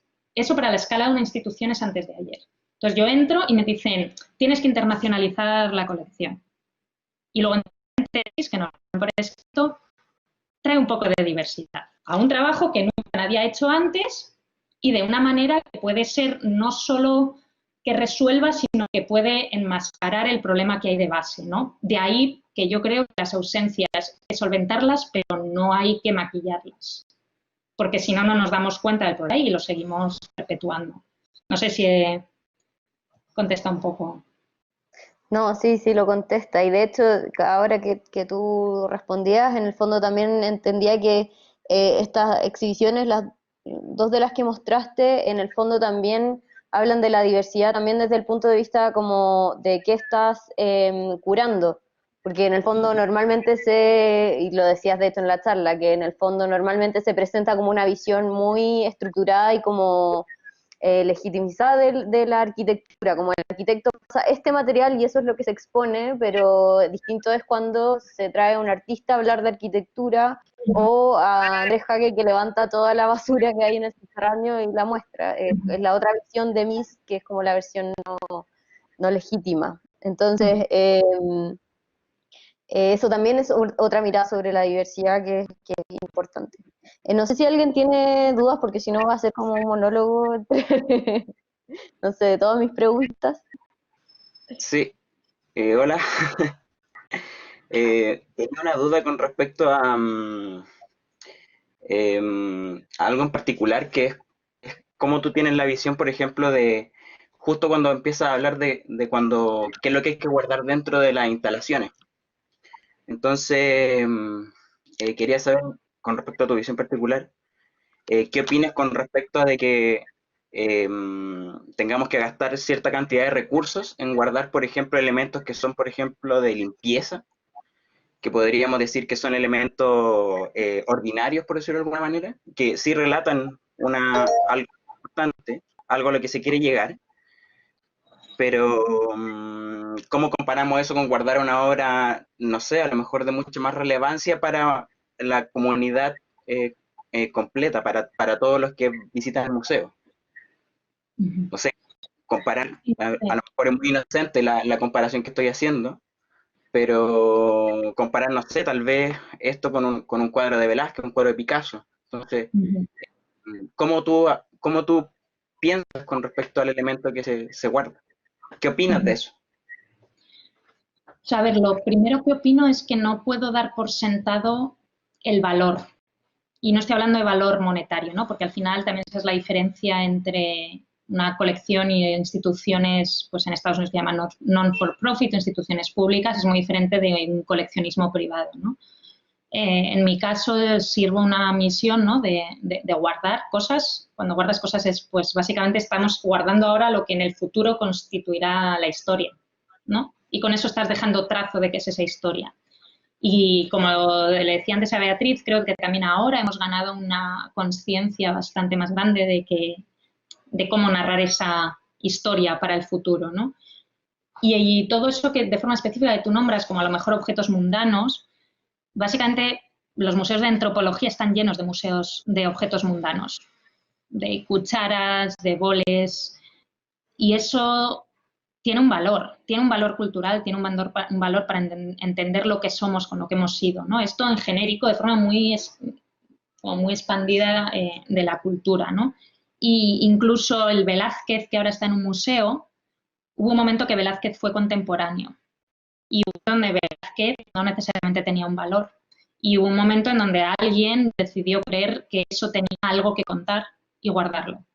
Y esa es un poco la diferencia en cómo operamos y el tipo de background y la forma de ejercer, por ejemplo, el trabajo que podemos tener curadores, de nuevo, que trabajamos con el momento contemporáneo frente a los que trabajan con lo histórico. Todo aporta un valor y obviamente de forma diferente. Cuando estás trabajando como curador de material histórico, cuentas con una validación, la validación del tiempo, la validación de los historiadores, ¿no? Y entonces el tipo de trabajo está muy informado por esa línea. Cuando operas en lo contemporáneo, no tienes la perspectiva del tiempo, no tienes ese lujo. Entonces estás insertado literal con esa comunidad viviente de artistas y de arquitectos que están, sin embargo, aunque no tengan la validación del tiempo, están produciendo el pensamiento contemporáneo. Están armando, desde escritores, artistas, escultores, artes visuales, están todos armando nuestro pensamiento contemporáneo. Y yo soy un agente más dentro de esto, ¿no? Entonces creo que la noción de valor tiene que ser mucho más compleja y no se puede hacer una lectura necesariamente paralela, porque es inevitable, claro. Velázquez, tienes toda la validación del tiempo frente a su trabajo y las críticas incluidas, ¿no? Entonces, hay una cuestión dentro de lo contemporáneo que no tienes esta especie de base, no es científica, ¿no? Pero bueno, lo que te da la validación histórica y el material de historiadores del arte, ¿no? De que de alguna manera, aunque también esos en muchos casos han perpetuado nociones para seguir validando cosas que ahora pensamientos contemporáneos están criticando esa validación, ¿no? Entonces, bueno, esa sería un poco mi contestación. No sé si te he contestado del todo, pero creo que sería Perfecto. como yo contaría. Ya. Muchas gracias. Bueno, Maite, para que no quedemos así en ese silencio aterrador. Yo he estado viendo un poco los centros, centros nacionales de arquitectura, pero también otros centros especializados en arquitectura, y en Chicago tienen uno de los mejores, que es que se llama Centro de Arquitectura de Chicago, sí, tal cual. Y es un centro que tiene como un popurrí de actividades, también, creo que está ubicado en un edificio de MISO, ¿no? No sé, en un primer piso, algo así. Y en ese sentido, yo no sé cuántos centros, yo nunca he ido a Chicago, lamentablemente, pero no sé cuántos centros de arquitectura habrán. Pero me imagino que no deben ser muchos y que de alguna forma ustedes, bueno, la pregunta es esa, si ustedes tuvieron que definir al final una diferencia con el centro de Chicago, ¿tienen como una propia línea o en el fondo igual se cruzan, se traslapan en ciertos como planteamientos? No hay una necesidad de diferenciarse porque creo que hacen labores muy diferentes. La fundación, o sea, el Centro for Architecture es algo así más como, o sea, está vinculado básicamente como algo así que se llaman como los colegios de arquitectos, así como más equiparado a una estructura que entendamos nosotros, y el centro en concreto pues genera desde pues tours en el río para ir a ver pues los highlights de los edificios de Chicago. Básicamente tiene una presencia, una mezcla entre un conocimiento de arquitectura como de masas, entre turístico pero especializado en arquitectura, y luego localizado en Chicago. Y no necesariamente tiene colección. Guardan algunas cosas porque en el espacio pues tienen espacio para maquetas y tal, pero no tienen una colección constituida, ¿no? Entonces, y el enfoque básicamente es un espectro muy concreto de la profesión, que es necesario, pero es ese, ¿no? Que es como arquitectos que practican y casi todo como un enfoque pues que trabajan en firmas como SOM, Hawk, este tipo de arquitectura, pues básicamente como ayudan a la difusión de ese tipo de arquitectura, ¿no? Que es una muy concreta, construida, y además dentro de arquitectura construida un tipo de arquitectura muy concreta que además, yo en mi opinión, creo que es necesario también reconsiderar, ¿no? Como la arquitectura de metal y vidrio en esos términos. Entonces, o sea, no tiene nada que ver una cosa con la otra, y en cualquier caso, yo feliz de cuantas más centros y lugares haya que se hable de arquitectura, mejor, porque por mucho que todos los arquitectos nos llenemos la boca con que nuestra profesión es un servicio a la sociedad, al ser tan sumamente endogámico es imposible que el discurso arquitectónico llegue al público y con ello que ganemos relevancia a la hora de opinar en lo público, ¿no? Y la arquitectura le afecta a todo el mundo. A quien le importa la arquitectura y a quien no le importa nada la arquitectura, le afecta a la arquitectura. Entonces, para mí al final no sé, el objetivo es cómo generar cultura arquitectónica. Y la cultura arquitectónica pasa por los edificios construidos, pasa por edificios no construidos, pasa por los libros, pasa por las conferencias, pasa por las exposiciones, ¿no? Y además que eso no puede ocurrir solo entre nosotros, que es donde principalmente ocurre, porque de verdad necesitamos llegar a ese otro lugar. Que ahí lo bueno también del Art Institute es que al no ser un enfoque disciplinar concreto, te facilita este tipo de conversaciones también. ¿Sabes? Porque no, o sea, hay gente y yo, como totalmente, me empodera el hecho de saber que hay gente que pasa por nuestras galerías simplemente porque se ha convertido y está buscando la galería de los impresionistas y pues ha acabado ahí. Bueno, pues 2 personas más que se van a enfrentar a entender la arquitectura y la tradición de cómo la vivienda ha sido diseñada y qué relación tiene eso con el género y cómo cada uno de nosotros nos vemos afectados por eso. Totalmente como me agarro a eso sin ningún tipo de problema ni prejuicio, ¿no? Como parte de a quién me estoy dirigiendo cuando estoy poniendo algo en el espacio ahí. Súper, gracias Maite. Ahora sí llegó la Nico. Vamos, Nico. Gracias, Maite, por tu presentación. La encontré muy dinámica, muy entretenida, sobre todo para los estudiantes. Y mi pregunta va más que nada como el uso que tiene después las obras. Yo no sé si, por ejemplo, en tu caso han tenido exposiciones muy pomposas con mucho material, pero, por ejemplo, yo he visto 2 veces una exposición de Manuel Pereira, que ha expuesto la Casa Farnsworth como en dos posiciones distintas. Una es como la completa de la Casa Farnsworth, que la construyó en madera 1:1, y después una sección, como que la reinterpretó también a escala 1:1 en el Bellas Artes, o sea, en el Museo de Artes Contemporáneas.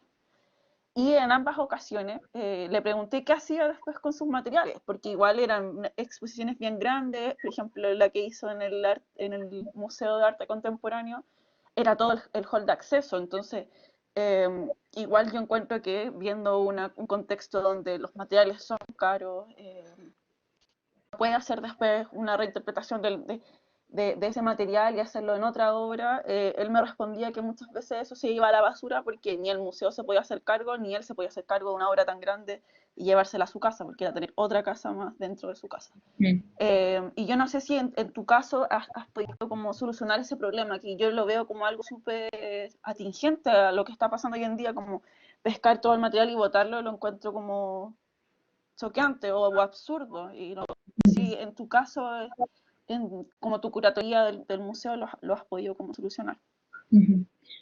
Creo, a ver, es una pregunta muy interesante y toca 2 nociones. Una es del comisariado y otra es del diseño expositivo, ¿no? Respecto a la producción de objetos como maquetas o demás, la decisión en cómo reusar eso o no, básicamente si yo adquiero algo para la colección o no, que en mi caso siempre intento, pues en este caso para la exposición de David Hart, que conseguí traer la maqueta de la residencia de Altamira, de Iglesias y no sé, no solo la que fue lo más voluminoso, sino también pues, otros dibujos de Cristian Durruega y demás, todo eso yo luego lo adquirí para la colección, ¿no? Respecto a las exposiciones que yo he hecho temporales dentro del museo, cuando viene material de otros lugares, son préstamos, ¿no? Entonces, si llegan y si eso estaba dentro de otra colección de otro museo, luego se devuelven a esa colección, no se pueden destruir. Si el préstamo es directamente desde el autor, ¿no? Ya sea un artista o un arquitecto, se envía de vuelta y ellos lo guardan, en caso de que no lo adquiera yo, ¿no? Otra cuestión es el tipo exposiciones que se hacen, como dices tú, pues en lugares que a lo mejor no tienen una colección, ¿no? Entonces, el circuito de qué hacer con ese tipo de material es una problemática y sobre todo más en arquitectura que en arte, como no hay un entendimiento y ni siquiera un valor posicionado en todo ese material producido, no en términos de recursos, sino incluso como valor intelectual en ello, pues los artistas, es muy raro el caso, por mucho que hagan una exposición en una institución que no es un non-collecting, ¿no? Institution, eso luego no se tira a la basura, se guarda, ¿no? ¿Pero por qué? Pues porque hay toda una infraestructura de apoyo a eso, que pueden ser galerías o demás, que ayudan a la preservación de cosas, que obviamente todo eso no está tan desarrollado dentro de la arquitectura en términos de preservar el conocimiento arquitectónico, ¿no? En concreto, luego, la otra aproximación, perdona, que están pasando unas motos, la otra aproximación tiene que ver más con la gestión de recursos dentro del espacio expositivo, ¿no? Y sí, obviamente hay una preocupación dentro del museo al respecto, mía en particular, también como no solo como curadora, sino como arquitecta, y sí que se ha hecho cosas, en ese sentido, por ejemplo, la exposición de hecho de lo de David Hart, básicamente tiene una economía de recursos bastante importante. Es verdad que, aunque en exposiciones temporales creo que nos queda muchísimo por hacer todavía en cómo seguir reciclando dentro del museo todo ese material, sí que hay un reciclaje bastante importante en lo que se refiere a todas las galerías con la colección permanente. La colección permanente, como he dicho antes, yo roto el contenido más o menos cada 6 meses. Eso significa una exposición cada 6 meses. Y en ese caso siempre se utiliza lo que se llaman pues, las plataformas, pedestales y demás que tienen un diseño muy concreto por temas de conservación. Todos esos se guardan en el museo. Entonces, hay un pool, digamos, en donde los diseñadores de exposiciones conocen, o sea, están todos están catalogadas todas las dimensiones, cuáles están en uso y cuáles no, y es siempre como una reutilización de ese material. Y hay como 3 o 4 tipologías de material en esos términos para la colección permanente.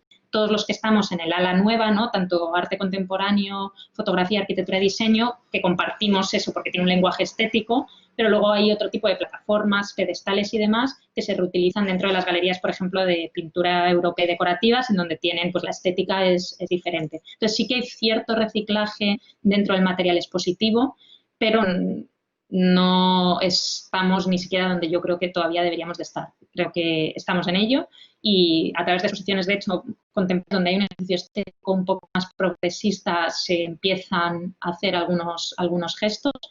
Y luego, respecto a la cuestión de maquetas y demás, es que eso es la cuestión de quién está guardando y quién está coleccionando arquitectura, ¿no? Que es, pues, este otro universo mucho más amplio. No sé si, Nicole, te he contestado lo que estabas o tienes alguna otra pregunta más específica. Sí, no, súper bien.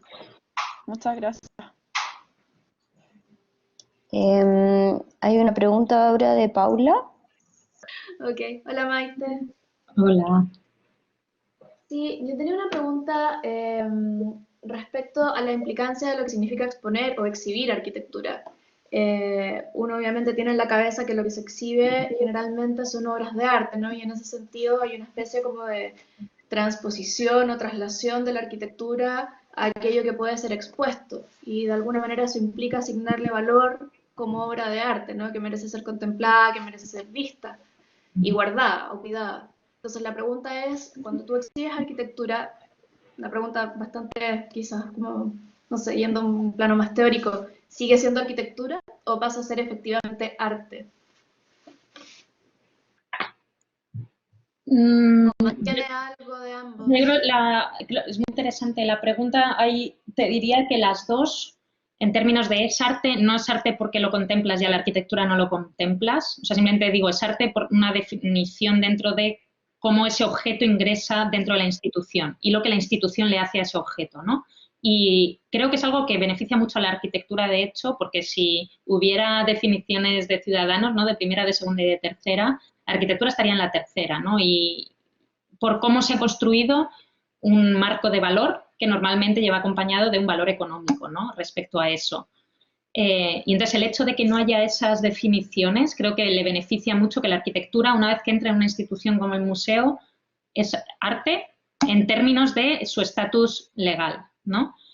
Respecto a si pasa a ser algo más contemplativo que no, creo que es intrínseco a su propia naturaleza disciplinar, ¿no? Y, por ejemplo, en cómo colecciono arquitectura tiene algo que ver con ello y no con el arte como cosa única, ¿no? Por ejemplo, por eso yo digo cuando no es ni siquiera coleccionar, cuando yo adquiero algo para la colección, para mí es cómo guardar para el futuro el conocimiento arquitectónico que un proyecto genera, ¿no? Ponte que ese proyecto arquitectónico lo componen no obviamente un único objeto, ¿no? No es ni siquiera una cuestión de una maqueta final. Una de las cuestiones que yo siempre intento cuando hago los estudio visit y tal, enseguida el arquitecto te da la maqueta final perfecta, pulida. Digo, es que con esto no aprendo nada del conocimiento arquitectónico, en cómo tú has llegado aquí, enséñame todo tu proceso. Y me hago cargo de guardar todo ese proceso y luego exponer todo ese proceso. Que se le llame arte, high art, bajo arte, la verdad no me preocupa tanto.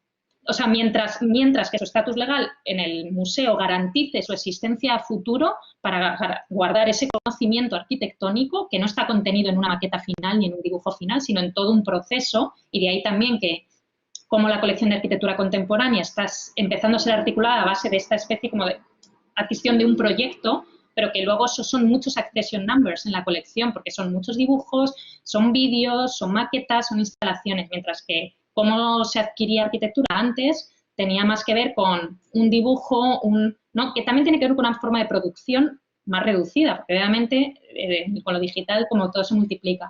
Entonces, todo en cierta manera reflexiona con el propio contexto de producción de pensamiento. El tagging final me preocupa menos, mientras se pueda guardar, ¿no? Más allá de que sí, obviamente va a ser llamado arte porque está dentro de un museo de arte y me interesa, de nuevo, simplemente porque mantenga su estatus legal. Frente a qué es arte arquitectura, yo hay una cosa, mira, por ejemplo, Lina Bo Bardi, me interesa mucho cómo ella lo articula, todo lo que ella hacía lo llamaba obra. Fuera un edificio, fuera una exposición, fuera el diseño expositivo, ¿no? Fuera ella curadora de una exposición, fuera el diseño expositivo, fuera un edificio que se construye o fuera crear una institución, porque Lina Bo Bardi ayudó a fundar y crear algunas instituciones culturales, no solo el edificio, sino conceptualizar y crear esa institución, ¿no? Y ella lo decía, todo eso es trabajo, obra, ¿no? En cualquiera que sea esto.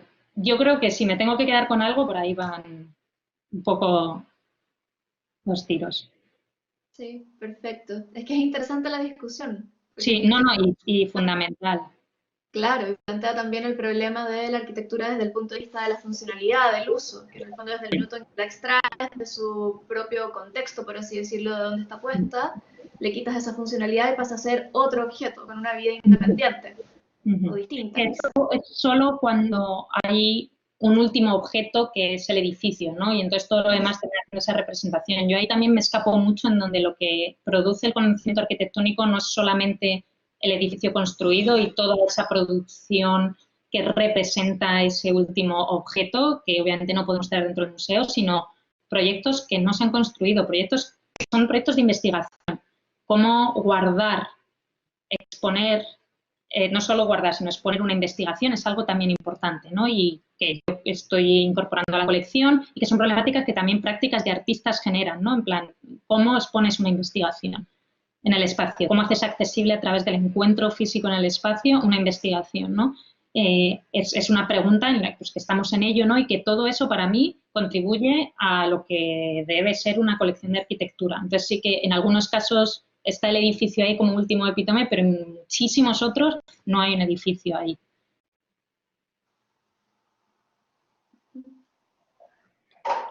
Genial. Sí. Y de alguna forma esa pregunta también es como parte del ciclo que estamos haciendo, como de incorporar a este ciclo de procesos, obras, investigaciones, publicaciones, exhibiciones, considerándolas también en el plano de la arquitectura, o sea, como si fuesen paralelos también a una obra de arquitectura.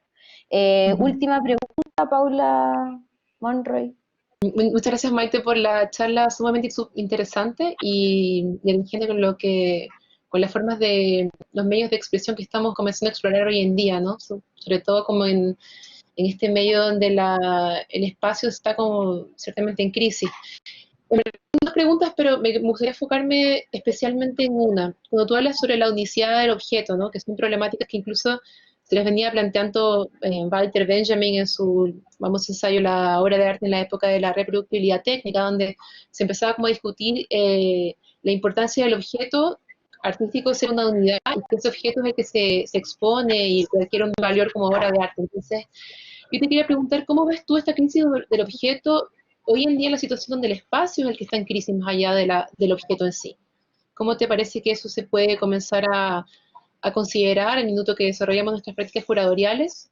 Y la otra pregunta tiene también relación en el sentido de cómo entender la diferencia entre táctica y estrategia curatorial, un poco haciendo referencia a la idea de Michel Certeau, que plantea que la táctica es aquella operación que es mucho más rápida, tiene que actuar dentro de una brecha que tú vas encontrando, quizás la curaduría independiente va mucho más en el llave de pensamiento, y la estrategia tiene ese espacio como de poder y distancia de tiempo que quizá la institución te lo propicie. Entonces, es un poco entender esos dos lados.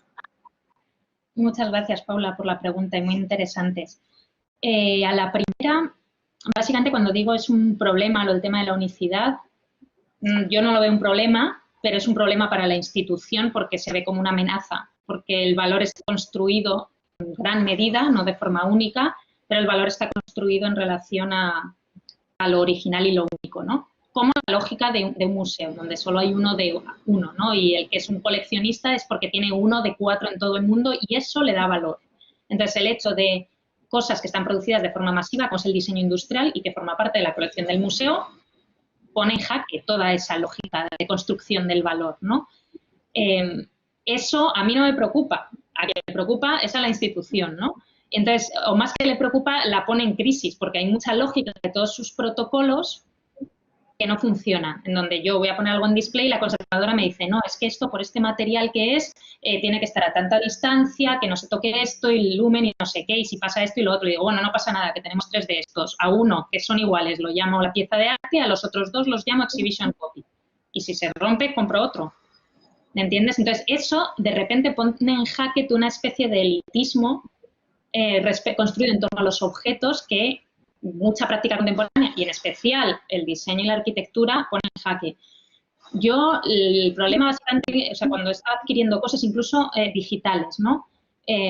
Hace como 1 año, 2 años, adquirí una pieza de un do de Pio Benefavi, que eran pues unos objetos que son únicos, en ese caso, bueno, son los prototipos de una serie y luego una serie de fotografías. Entonces me escriben, cuando yo hago la adquisición, me aseguro, a no ser que el artista, primero le hablo con el artista, los artistas están familiarizados, los arquitectos no, de las implicaciones y les dejo que sean ellos, les contextualizo cuál es el marco legal y digo, ¿quieres que esto sea único o que haya más gente o más museos que dentro de 3 años puedan guardar esto también?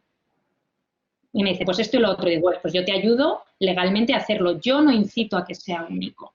Porque honestamente de lo que estoy preocupada no es de quién más lo tiene, sino de que nadie está guardando nada en arquitectura. Entonces no me preocupa, no quiero prevenir que alguien en el futuro pueda guardar algo más, ¿no? Entonces, volviendo al caso con estos diseñadores, trabajan unos diseñadores con un artista que trabaja con fotografía y esta serie fotográfica forma parte de la adquisición y me escriben a mí hace 1 año en plan, oye, aquí vamos a exponer esto en la Bienal de Lisboa, ¿podemos exponerlo? Y le dije, sí, tal como se firmó la cláusula, lo puedes volver a exponer y no nos tienes que pedir a nosotros el préstamo.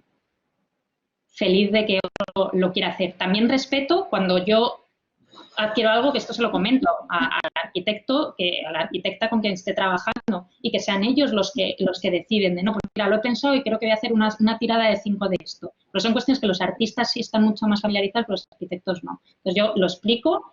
Y como yo digo, yo hago el ejercicio de traducción a la institución y soy muy honesta en cómo el protocolo funciona para que siempre yo pueda ejecutar lo que el artista o el arquitecto quiera en última instancia.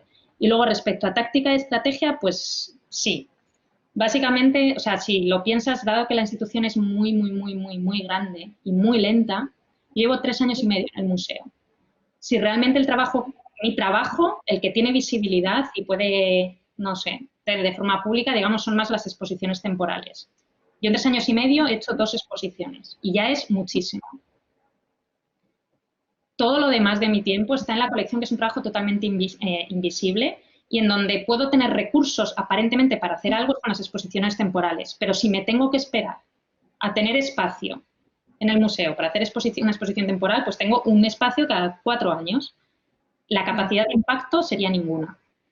Entonces, ¿qué es lo que estaba haciendo? Pues en cada cuestión de colección que tengo, una oportunidad, en donde ahí es una respuesta rápida, es un ejercicio de táctica, lo transformo en una oportunidad. Lo que sí es, desde el principio y con el tiempo, tengo unas líneas estratégicas, porque todo no puedo. Y a veces es una sensación de desasosiego, porque te enfrentas a una institución mastodóntica en donde te diría que estoy en desacuerdo con el 90%. Entonces, podría estar como así y sin ton ni son al final, ¿no? Entonces, el hecho de tener unas líneas estratégicas sobre las cuales ir avanzando ayuda. Entonces, en cada momento que he tenido una oportunidad ha sido más una táctica, pero que de una manera contribuye a alguna de estas líneas estratégicas que obviamente voy madurando, ¿no? Y que no, si esto os lo hubiera contado hace, no te digo 2 años, 1 año, probablemente habría sido un poco diferente, ¿no? Y si hay algo en todo el trabajo que yo he hecho desde donde he empezado, ya sea una institución o no, creo que reflexiona mucho sobre eso, como entender siempre mucho dónde me inscribo para poder ser afectiva frente no solo lo que yo hago para mí, y para mí sería mucho más cómodo solo hacer exposiciones temporales, me daría mucho más bombo, tendría mucha más visibilidad y sería mucho más fácil que hacer todo el trabajo ese que tiene que ver con la colección, pero generas una afectividad muy grande, ¿no? Entonces yo creo que es una combinación con lo que puedes y las oportunidades que tienes de táctica e intentar siempre construir a algo que en un futuro construya algo un poquito más robusto. Perfecto. Muchas gracias, Maite. Nada. Gracias, Maite. Ya estamos. ¿Ya? Ah, apareció Ernesto. Sí, he estado aquí atento todo el tiempo. O sea, gracias. No, pero no podemos preguntar siempre nosotros, así que gracias. Sí, no, genial. Oye, nada, yo creo que es una sesión maravillosa, de una escuela que le interesa obviamente el proyecto y el proyecto como trabajo, como obra, como producción de conocimiento, y sobre todo yo sé un ejercicio muy simple, pero no sé, yo creo que, o tú veas, nosotros nunca tuvimos, creo yo, una charla así en la escuela, una escuela de pregrado, como técnica, no sé, lo cual yo espero creo que es como un regalo para todos nuestros estudiantes y quienes estamos acá, así que de verdad que lo agradezco muchísimo. Así que felicitarte, Maite, agradecerte nuevamente, agradecerle a la Bea, que si no esto no pasa, y por supuesto a ti, Maite, hemos disfrutado con la conversación y creo que genera preguntas para todos que nos motivan, al menos en esta locura COVID, pantalla, etcétera, a pensar algo un poquito interesante, lo cual se agradece enormemente. Así que te mandamos un abrazo gigante y seguimos en contacto. Muchísimas gracias a Bea por toda la coordinación, Ernesto, y bueno, a todos por las preguntas que han sido verdaderamente oportunas e interesantes para hacerme pensar a mí. Así que un placer. Sí, muchas gracias, Maite. Acá cuesta, a veces no vemos muchas referencias de exhibiciones de arquitectura. En Chile cuesta mucho hacer exhibiciones sobre nuestra disciplina, entonces lo que mostraste en verdad es súper como inspirador. Así que eso, mil gracias y nada, pues hasta la próxima. Hasta la próxima. Genial, gracias y abrazos a todos, saludos y ánimo para todos los que están conectados. Chao. Chao. Chao.